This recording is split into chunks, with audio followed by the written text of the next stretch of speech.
In the fall of 2007, when a Veteran Affairs agent contacted the Garland, Texas Police Department about a suspicious-looking piece of concrete on a property, what lay beneath it would unfold into a roller coaster of an investigation.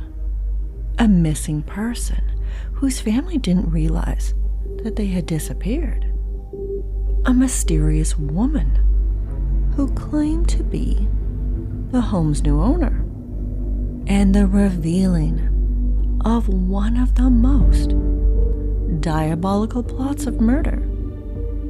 Who was this victim, and who was the monster who had buried them in their own backyard?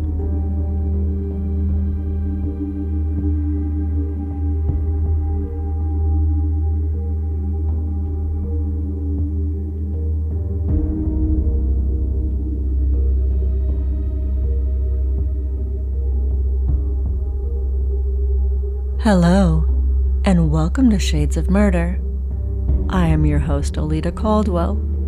In this podcast, I discuss cases of murder from around the world and throughout history, attempting to unravel the layers of darkness that help make humans into monsters. Please be forewarned that each episode contains specific and at times very graphic and disturbing details of the case. This show is not intended for all audiences, and listener discretion is strongly advised. If you enjoyed the show and want to help this global community grow, please make sure you are following or subscribed on your listening platform of choice. Help grow the show by sharing with a friend and leave a review. Your feedback and support makes all the difference in the world to me and the show. Thank you so much. In October 2007, in a lovely quiet suburb in Garland, a city northeast of Dallas, Texas, the Veteran Affairs Office contacted the local police department with a bizarre inquiry. It was in relation to a foreclosure on a home owned by 48-year-old Air Force veteran Michael Giles. He had purchased the residence with a veteran loan and had never missed a payment. It was a very nice brick-laid home with 3 bedrooms and a large backyard. It was everything the former airman had worked for and sacrificed to have. That is until about a year prior, when his payments abruptly stopped. The VA sent multiple notices by mail and attempted to contact him directly several times, but they never heard back from Mr. Giles. On the day the Garland, Texas police received the strange call, a VA agent had gone to the house to serve Mr. Giles with foreclosure papers. When the agent entered the backyard, he observed a mysterious slab of concrete that looked out of place and didn't appear to serve any purpose. The first thought that entered the agent's mind was, "This is a grave." When the agent spoke with the man who was currently renting the home about the owner, the man said he had never heard of anyone named Michael Giles. The renter claimed that a woman named Kwaneta Harris was the new owner. But who was Kwaneta Harris, and why hadn't the mortgage company been informed of this change in ownership? Did this woman possibly know where Michael Giles was? The VA agent decided to contact the Garland Police Department about these weird circumstances and the suspicions he had about the random slab of concrete that was just slightly longer than the size of a human body. When Garland, Texas Police Chief Gary Sweet came to the residence to check it out, something didn't seem right about the concrete area, and he decided that it was worth bringing out a cadaver dog. Later that evening, they brought the dog to the property and poked holes around the perimeter of the backyard. As the canine agent guided the cadaver dog around the yard. Only one spot held the dog's attention. The dog began pawing at the ground, focused around the concrete slab. But the police didn't have a homicide case, or any case at all. They couldn't just excavate the cement block without any reasonable cause. They needed a warrant, and for that to happen, they had to prove that something bad had happened to Michael Giles. When Garland police detectives inquired with Michael Giles' family regarding his unknown whereabouts, they said that the last time that any of them had spoken to him was a year and a half earlier. It was over the 4th of July weekend when Michael Giles' mother had called him to ask if he was coming over to the house, as the family frequently got together for barbecues and such, especially over the holidays. However, Michael told his mother that he was cooking at home that day and wouldn't be able to make it over. His sister Cheryl Evans and brother-in-law found it a bit strange because Michael was close to his family, and it wasn't really in his character to miss out on family events. But it wasn't any cause for concern either. Over the next few weeks, his cousins called and texted him multiple times without any response. On July 19th, his mother and sister drove over to the residence. They knocked on the front door several times and called Michael's name, but no one ever came. When they walked over to the side of the house and looked inside the window, they observed that all of the furniture was gone. There was nothing inside the house. This was extremely bizarre, and although it made no sense why the place was suddenly empty, Michael Giles was an adult, so they didn't see any reason to be overly worried or concerned about him. A few weeks later, Michael's sister Cheryl Evan finally received a text message from him saying that everything was okay, but he just needed some time away to figure things out in his life. Over the next several months, family members received texts and emails from Michael Giles, informing them that he just needed some time away. He was traveling and he just needed to clear his head. At the time, Michael Giles was in a place of transition in his life. He had recently been laid off from his good job at Southwestern Bell in Dallas. It wasn't out of the realm of possibility that he willingly just left town for a while. There was no reason for them to be suspicious or overly concerned that something other than what he told them had happened. However, when investigators inquired with Michael's family as to if they knew who the new owner of the house was, no one in his family had ever heard of a woman named Kwaneta Harris.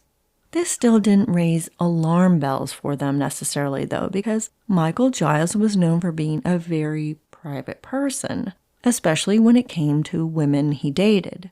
In fact, no one had ever known or met any of the women he was involved with over the years. With the news that Michael Giles had not spoken to anyone in his family for over a year, along with the realization that no one knew who this mysterious woman was, this new owner of the house, Michael's sister decided to file a missing persons report, and the investigators had enough to obtain a warrant for his finances. There were no signs of activity on his accounts that indicated he had been traveling at all, but they did notice something peculiar on all of his accounts. He wasn't the only one on them. Kwaneta Harris was on his checking account, his military retirement, and the registration of his vehicle. In fact, she was now the registered owner of his car, which she had driven back to her home in Detroit. When investigators began to look into the background of Kwaneta Harris, there was no immediate cause for concern. The woman had no history with the police or the system at all. She had never been arrested for anything. However, something bizarre grabbed their attention. On the evening, sometime in mid-July 2006, a call was made to 911 from Michael Giles's next-door neighbor. The person claimed that two men were loading his furniture into a truck. When an officer arrived at the scene, the men swore they weren't stealing anything and that they had purchased these items from the home's owner. Suddenly, a woman appeared in the driveway. She claimed to be the owner of the house and was selling the furniture. Everything seemed legitimate and no complaint was ever filed. But now, with the odd timing of Michael Giles having disappeared shortly before this incident, officers decided to track down the owners of the truck. The truck belonged to a man named Juan Vacuna, who was a tree trimmer in the neighborhood. He told the police that a woman had approached him and his nephew and asked them if they wanted to buy some furniture from her, which she claimed her godfather was selling. When investigators showed them a driver's license photo of Kwaneta Harris, they confirmed that yes, she was the woman. They also mentioned how she sold them everything super cheaply. The men bought everything inside the residence, including the furniture and all of the electronics, for less than $300. They happily took everything off of her hands, that is, except for a sofa. Juan Vacuna told the officers that he rejected it because it had a large red stain on the cushion. The woman claimed that it was just a wine stain, but that wasn't where their strange transaction ended. The woman asked them if they would be willing to dig a hole in the backyard for her to put in a pond.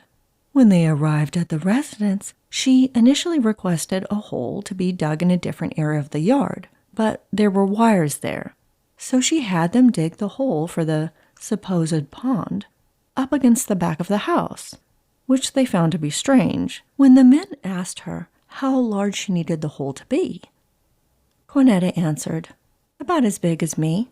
The men found it an odd request and an even stranger answer, but a job was a job, and so they didn't ask her any further questions, and they dug the hole.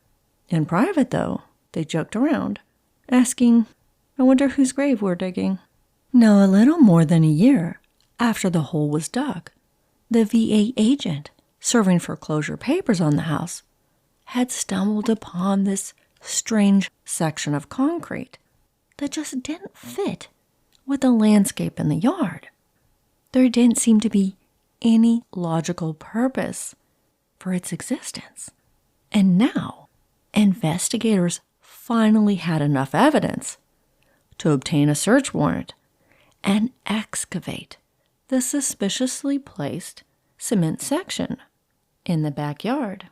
Meanwhile, Police Chief Gary Sweet and another officer flew to Detroit to speak with a woman named Kwaneta Harris. At the time, investigators arrived at Michael Giles's former residence with a search warrant and a jackhammer. The woman was in the driveway at her house when Chief Sweet approached her. The woman acted genuinely surprised and concerned about the disappearance of Michael Giles. She openly shared with the detectives everything she knew about him and had no qualms discussing anything, including their affair and ongoing relationship over the last decade. Kwaneta Harris explained to the officers that Michael Giles was the father of her 6-year-old daughter, which is why she was on all of his different accounts. According to Kwaneta Harris, it was an agreed-upon form of child support between the two of them. That way she could easily access funds for her child and herself whenever it was needed. Her answers and explanations all seemed logical and made sense, given their relationship. But that didn't mean investigators believed her. While they were chatting the woman up, they received a text message from officers at Michael Giles's former home. When they broke up the cement, officers were horrified to find something wrapped and a comforter beneath it. As they peeled open the blanket, there was a body inside, along with a pillow. A brown robe had been wrapped around the victim's head. The person's legs had been bound with a telephone cord. Although the remains had now skeletonized, there was little doubt as to who the victim was or how he had died. The medical examiner at the scene confirmed that they were shot in the back of the head, and the pillow had a matching bullet entry. This led investigators to believe Michael Giles had been lying on the sofa asleep when someone placed a pillow over his head and shot him. An autopsy later performed would reveal that the base of the victim's skull had been hit with a bullet. The victim was soon identified as 48-year-old missing person Michael Giles. When Police Chief Sweet received the message that officers had discovered a body, he asked Kwaneta Harris if she was willing to come to the station for some routine questions, and if she did, they would no longer have a reason to bother her. Kwaneta Harris agreed. However, once inside the interview room, things quickly escalated. Police Chief Sweet told her that he had officers digging up her backyard as they spoke. He informed her that they know Michael Giles isn't missing, but that he was dead and they had found his remains on his property. Officers informed her that they knew she shot him in the head. The once very relaxed, talkative Kwaneta Harris had now clammed up. She immediately asked for an attorney and was arrested for first-degree murder. This was the state of Texas, and since this was now a capital murder case, the prosecution was actively seeking the death penalty. For those of you who are not familiar with this term, murder becomes capital murder when a homicide is committed under what are deemed to be special circumstances. These can include kidnapping, sexual assault, acts of brutality and torture, and of course, in affairs of financial gain. Considering the felonious actions of Kwaneta Harris that were taken to commit fraud and gain full control of the victim's assets and estate solely for monetary gain and personal comfort, she was facing a possible death sentence. Who was this woman, Kwaneta Harris? And what was her connection to the victim Michael Giles? And the possible motivation for killing him? Born in 1972, Kwaneta Powell grew up in a middle-class suburb outside of Detroit, Michigan. She lived in a quiet, comfortable neighborhood, raised by a hardworking, single mom. Kwaneta was a smart and fiercely independent young woman who never got into trouble. In 1991, shortly after she graduated from high school, she married her childhood sweetheart. He ended up joining the Air Force and then moved to Europe. At some point, the couple was living in England. In 1993, the couple had a child, but the stress of Kwaneta living in another country, so far away from her family and friends and everything she knew, began to understandably place a major strain on their relationship. Around 2001, Kwaneta would cross paths with then 36-year-old Michael Giles. Michael Giles had always dreamed of serving his country. Ever since he was a child growing up in Louisiana, all he ever talked about was joining the military. In 1977, after graduating from high school, his dreams finally came true. His job in the Air Force was overseeing helicopter engines. Over the next decade, Michael Giles toured all around the world. He got to experience the beauty and culture of Japan, China, and the Far East. Then, in the early 1990s, he found himself stationed in England. 13 years older than Kwaneta, Michael Giles was a high-ranking Air Force officer who happened to be her husband's superior and his immediate supervisor. When her marriage fell apart, Kwaneta asked to move in with Michael. She and her child lived with him for several months. Initially, it was only a friendship, but soon it became more.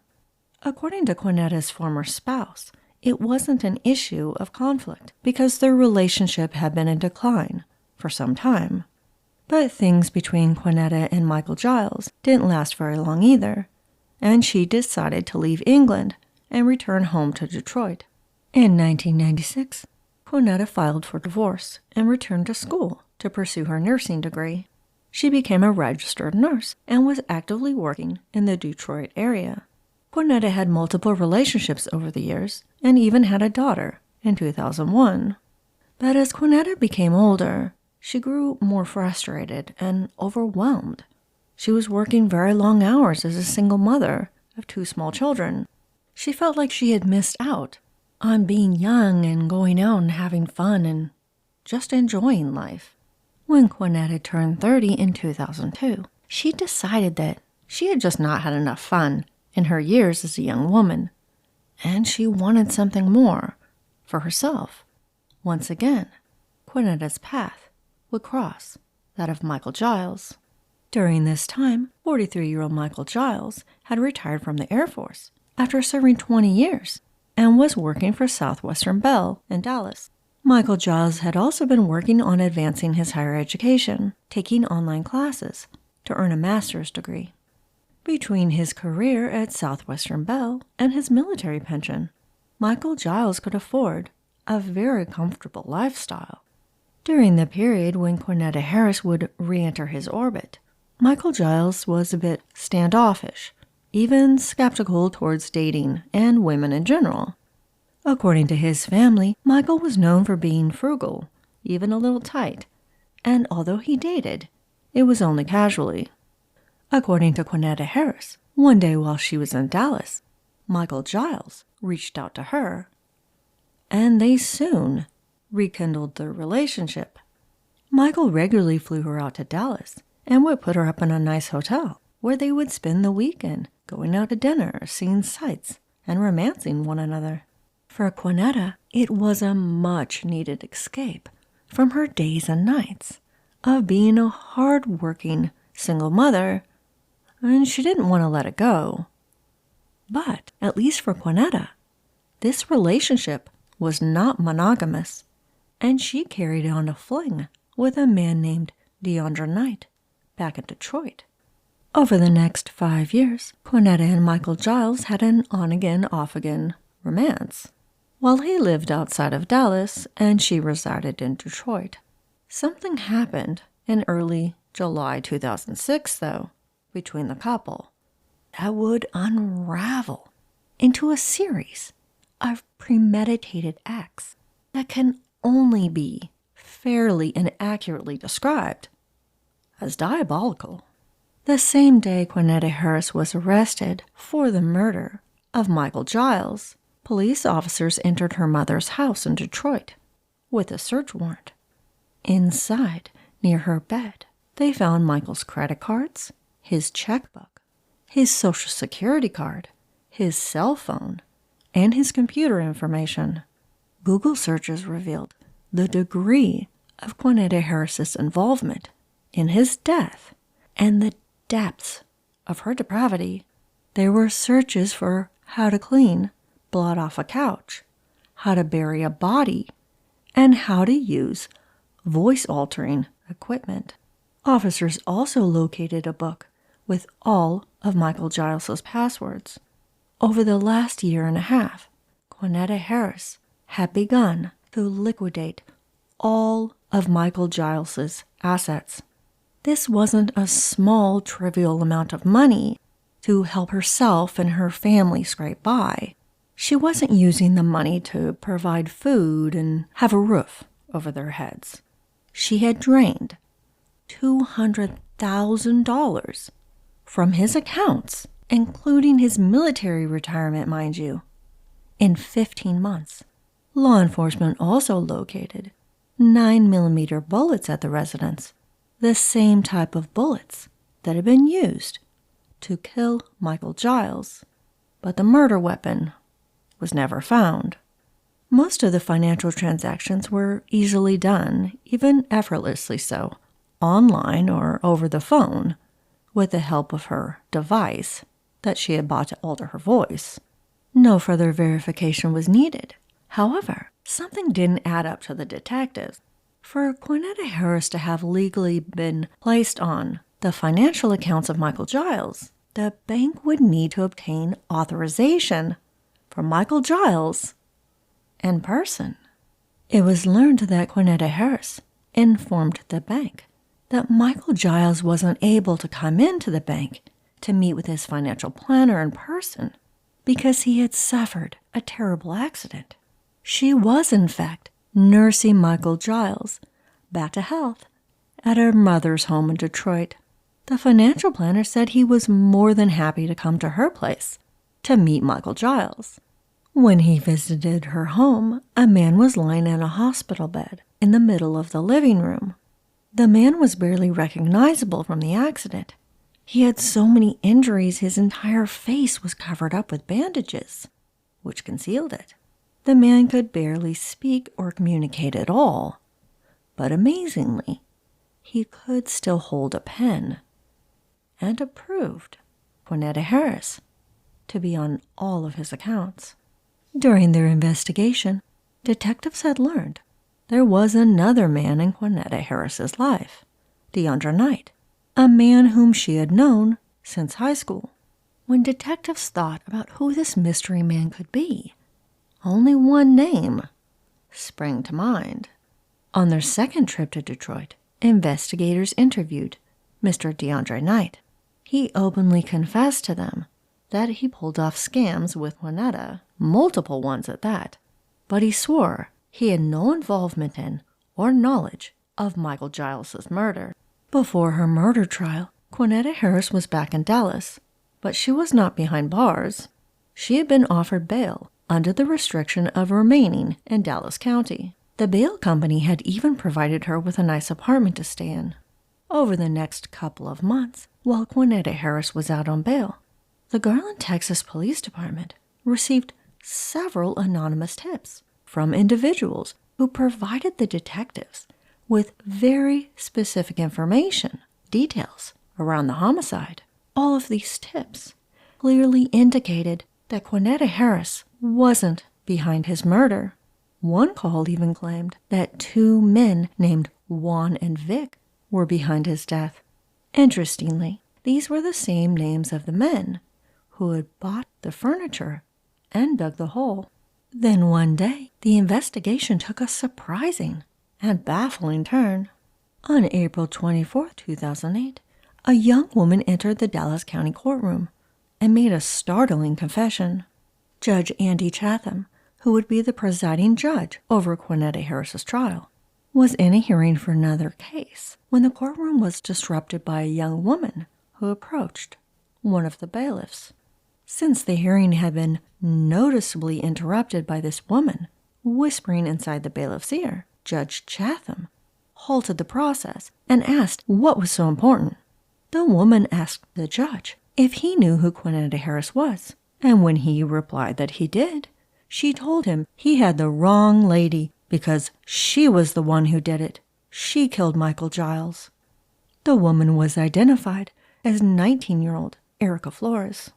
With this shocking declaration of guilt, the young woman was immediately ushered into an interrogation room.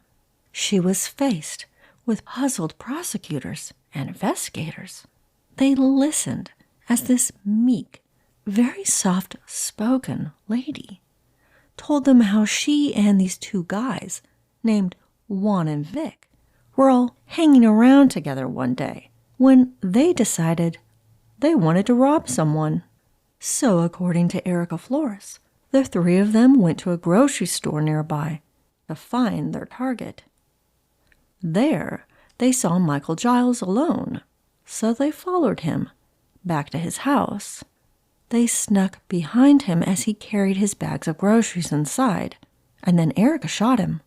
When the detectives asked her how Michael Giles was killed, she stated that she shoved a pillow over his face and shot him in the head. Could they all have been wrong about Kwaneta Harris? And this young woman was the real killer?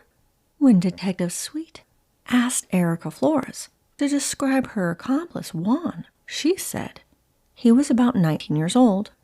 But Juan was in his mid to late 50s, so the police chief knew she was lying, and her story wasn't adding up. When the detective told her that she was done with her confession because Juan was more than twice that old, the girl broke down and sobbed and admitted that someone had paid her to tell this story to the police.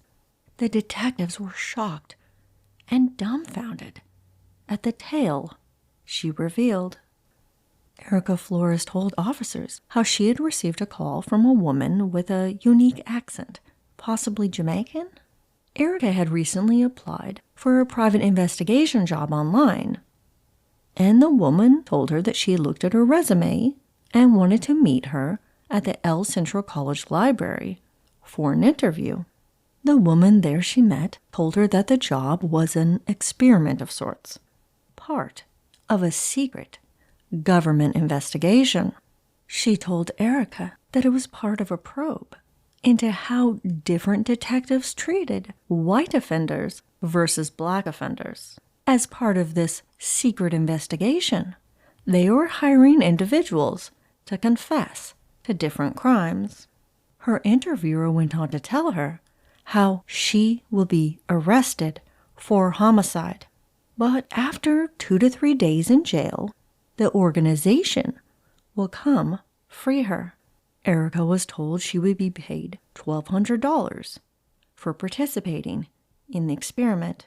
The woman handed her a printed out script of the confession and even helped Erica practice it. When investigators showed her a photo array of various suspects, even though the woman who had interviewed her had been disguised, Erica pointed to Kwaneta Harris. Once again, the warm, charming, and highly manipulative powers of Kwaneta Harris had found prey. But this time, her little scam blew up in her face. And now Kwaneta Harris, who had been comfortably living out on bond, had her bail revoked, and she was thrown back into county jail to await her murder trial. When officers searched her apartment, they found not only the script Kwaneta had given Erica, but the Crime Stoppers phone numbers she had dialed into the police station, which she had hoped would successfully steer the blame away from her. On October 6, 2009, Kwaneta Harris's murder trial commenced. Josh Healy was the main prosecutor for the state. He presented the defendant as a master manipulator, a ruthless con artist, and a merciless killer. A woman who had targeted a much older man, a respectable veteran who had sacrificed 20 years for his country, and she murdered him in cold blood. Then Prosecutor Healy presented to the court how Kwaneta Harris choreographed a heartless ruse, pretending she was her victim through emails and texts to his family, reassuring them that he was fine and to not worry about him, all with the sole purpose of draining him of his entire estate. The state laid out in detail her sinister plans to hide his corpse and erase his existence. Francisco Vicuna testified for the prosecution. Only 13 years old at the time of this incident, he first met Kwaneta Harris when she contacted him and his uncle through a card that advertised their yard work. He told the courtroom how they had been asked to dig a hole in the backyard, and then a contractor later testified to how she had hired him to pour concrete over the hole once it was covered up. Her deplorable actions were done with the primary goal of taking everything Michael Giles had, everything he had sacrificed for, everything he had worked so hard for. She wanted it to be hers. The prosecution and the police had very strong circumstantial evidence, but what they lacked was the murder weapon, any DNA evidence, and they also didn't have an eyewitness to the crime. Interestingly, both the prosecutors and her own attorneys described her relationship with Michael Giles as being secretive, since his family had never even heard of Kwaneta Harris, much less met her. Her defense counsel didn't steer away from her involvement in the fraud and theft. There was indisputable evidence of her involvement in the fraud and theft, but the defense did their best to place suspicion around his murder having been committed by her boyfriend, DeAndre Knight. Unlike Kwaneta Harris, DeAndre Knight had a criminal record. He was the one who had traveled to Dallas and placed a pillow over Michael Giles' head and shot him. They presented how he hated Michael Giles because he was jealous over his relationship with Kwaneta, and that DeAndre was the real mastermind behind the entire scam. The defense further suggested that it was him who forced Kwaneta to do all of it, including forcing her to dig the hole because she was afraid of him. Except their theory had major holes and weaknesses, since DeAndre Knight had a solid alibi because he was at work over the 4th of July weekend in Detroit. Then something else unexpected occurred. Facing the judgment of a jury and a possible life in prison, Kwaneta Harris decided that she was willing to plead guilty to murder if the prosecution agreed to a sentence less than life. They agreed, and the judge gave her 30 years for the homicide and 20 years for the charges of fraud and theft to be served consecutively. In Texas and most states, prisoners serve approximately 80% of their sentences before being able to apply for the chance at parole. Kwaneta Harris will be 61 years old when she is first eligible for release in 2033. DeAndre Knight pled guilty to his role in fraud, and with his help in the state's case against Kwaneta Harris, he served less than a month in jail. But this is not the end of Kwaneta Harris's story, and perhaps it won't be for some time. In September 2015, prison officials received a strange document from the Dallas County Courthouse. It said that her prison sentence was to be reduced from 50 years to 8 years, which meant Kwaneta Harris was immediately eligible for release. It was signed by Judge Amber Givens.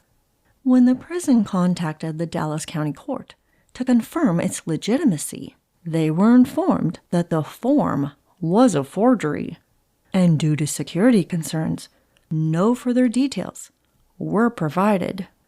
That's right, either Kwaneta Harris, or most likely someone within the prison walls, she had managed to manipulate into obtaining an official Dallas County document and forge a judge's signature. If it weren't for the prison officials being skeptical of such a radical change in her punishment, Kwaneta Harris would have been a free woman. Due to the security risk she had now proven herself to be, Kwaneta Harris was transferred to solitary confinement, now placed under administration segregation. She is only allowed out of her prison cell for a few hours a day. It is but one of the many things she has found the time and energy to whine about. Under other circumstances, I may have been an opponent of this measure. Segregation can only lead to anxiety, depression, and other physical and psychological problems for inmates. But for Kwaneta Harris, I will make an exception and state that she is exactly where she deserves to be. Kwaneta Harris was a rare kind of offender, being a female criminal, much less a woman who killed. However, when women commit crimes, they are overwhelmingly of a financial nature. also classified as property crimes, which include theft, fraud, and embezzlement. These are the most common offenses females commit. Data shows that approximately 24% of female offenders in federal prison have been sentenced for fraud. In state prisons, 18% of female offenders have been incarcerated for property crimes.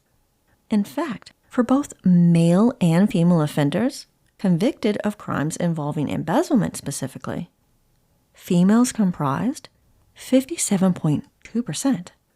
And in local jails, 32% of women are there for property offenses.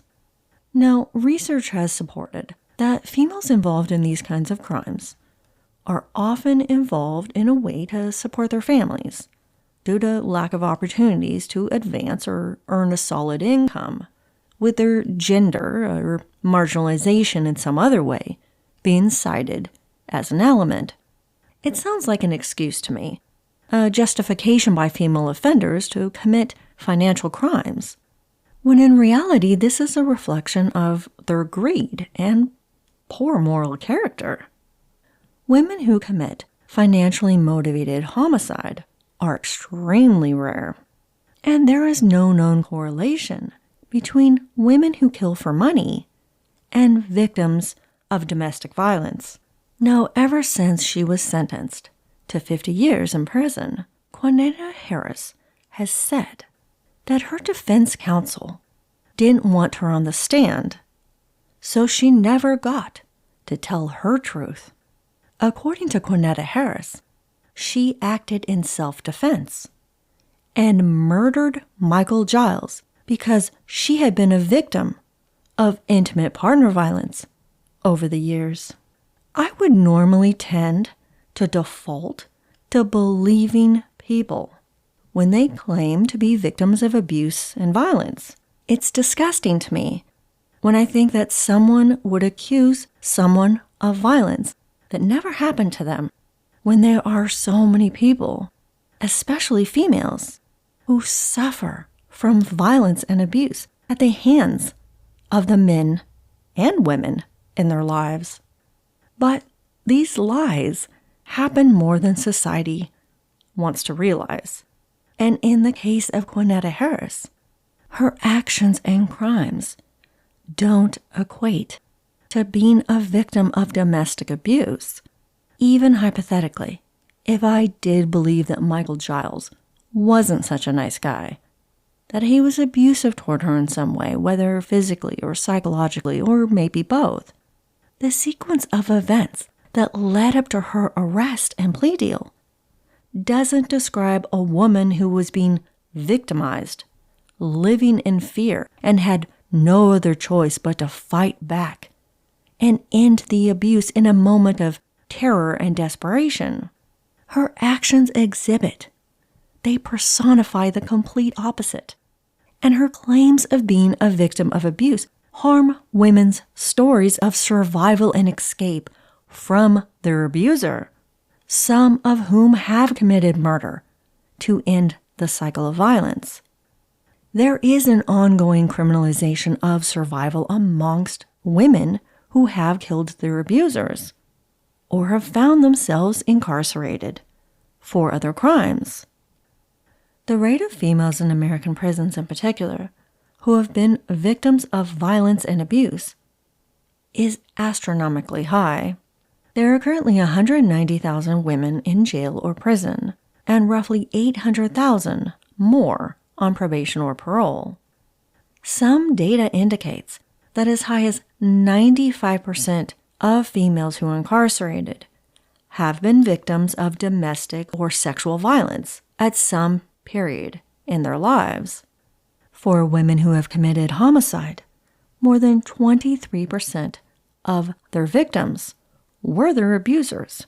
It is a challenging and gray area of morality because on one hand you feel sympathy and compassion for the victim of abuse, and there is a part of me that thinks they shouldn't do even 1 day in prison for killing their abuser. However, I also understand that our legal system has an obligation to uphold justice, at least in some form. Somewhere in between lies the answer to punishment when murder is committed under circumstances of prolonged domestic abuse.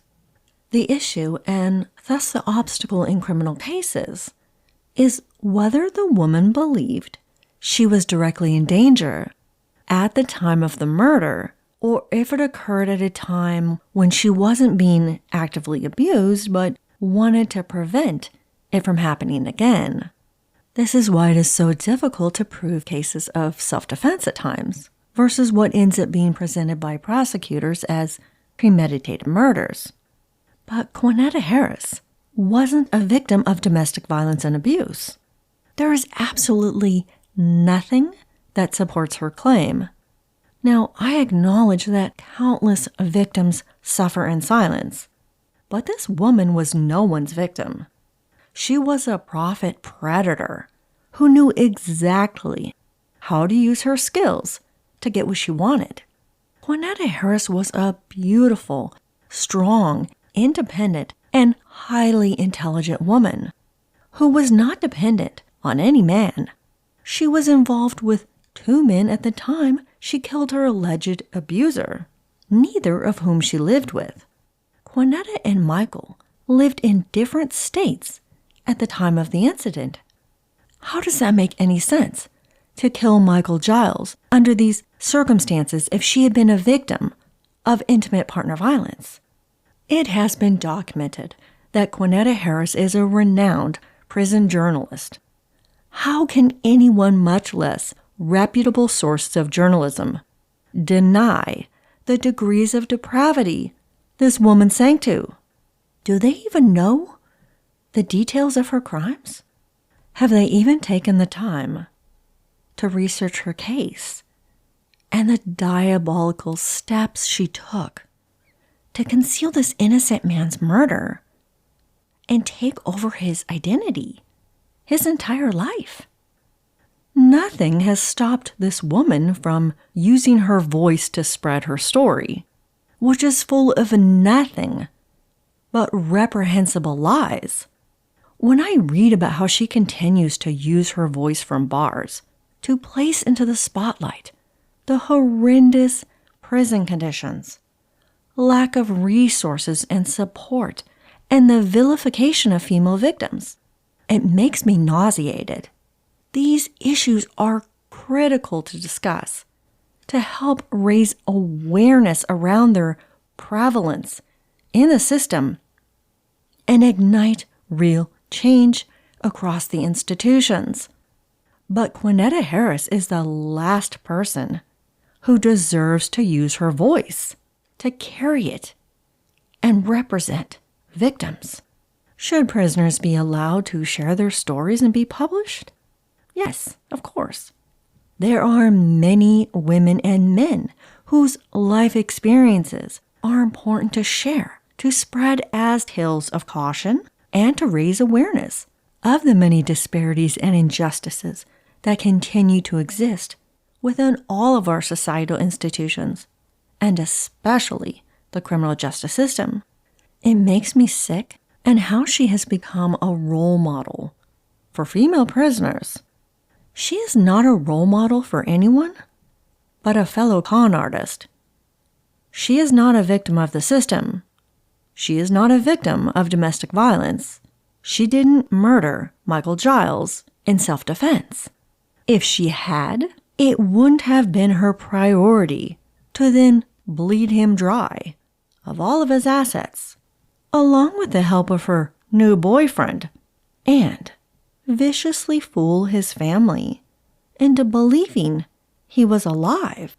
I will say this, there is one thing that impresses me about Kwaneta Harris: her brilliant skills of manipulation. They know no bounds. She is relentlessly narcissistic and extremely creative at spinning her web of lies.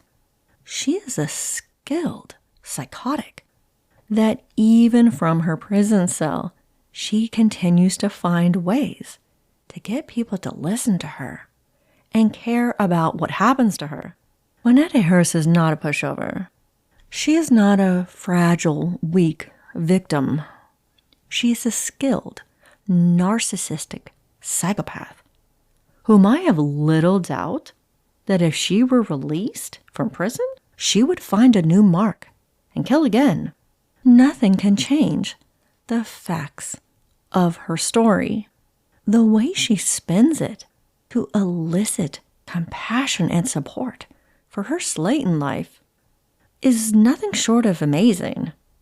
Kwaneta Harris is a cold-blooded, calculated profit predator who chose her target and did everything she could to bury his existence, along with his body. But the truth always finds a way to rise to the surface.